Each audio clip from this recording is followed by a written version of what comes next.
BJP के लोग देश भर में घूम घूम कर राहुल गांधी के खिलाफ एफआईआर कर रहे हैं और इसीलिए मेरा भारतीय जनता पार्टी से और खासतौर से नरेंद्र मोदी से कुछ सवाल है।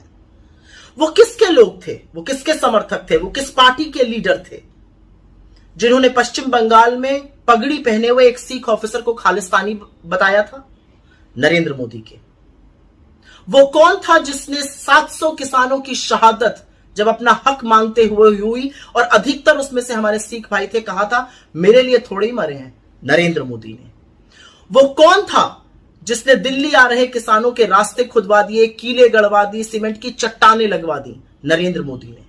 वो कौन था जिसने हमारे सिख किसान भाइयों को उन्हीं के बेटों की लाठियों से पिटवाया था? नरेंद्र मोदी ने। वो कौन था जिसने हमारे सिख किसानों पर झूठे मुकदमे दायर किए, एनआईए के केसेस तक लगाए? नरेंद्र मोदी ने। वो किसके लोग थे जो हमारे सिख किसान भाइयों को आतंकी, मवाली, गुंडा, पाकिस्तानी, खालिस्तानी तक कहते थे? नरेंद्र मोदी के। वो किसके लोग हैं, किस पार्टी के लोग हैं जो आज तक ये कहते हैं कि हमारे अन्नदाताओं का जो आंदोलन था उसका समर्थन और उसकी फंडिंग खालिस्तानियों ने की थी? नरेंद्र मोदी के। वो कौन था जब पंजाब से वापस आया तो कहा मैं अपनी जान बचाकर सुरक्षित वापस आ गया हूं? नरेंद्र मोदी ने यह कहा था। क्या आपने 3.5 करोड़ पंजाबियों को अपनी जान का दुश्मन माना था? क्या आपने उनकी अस्मिता पर सवाल नहीं उठाया था? राहुल गांधी के खिलाफ आपके जो एफआईआर हैं वो आपकी कुंठा जरूर दिखाता है।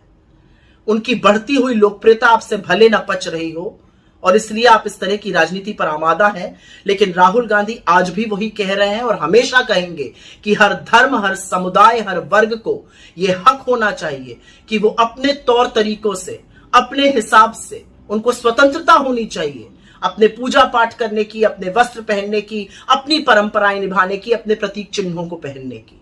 और यह बात इस देश का हर व्यक्ति समझता है, हमारे सिख समुदाय के लोग समझते हैं। आप कितने भी उनके बयानों को काट छाट कर प्रस्तुत करने की कोशिश करिए, राहुल गांधी ने न तब गलत कहा था और वो बार बार ये बात कहेंगे, क्योंकि इस देश में यह हक सबको मिलना चाहिए।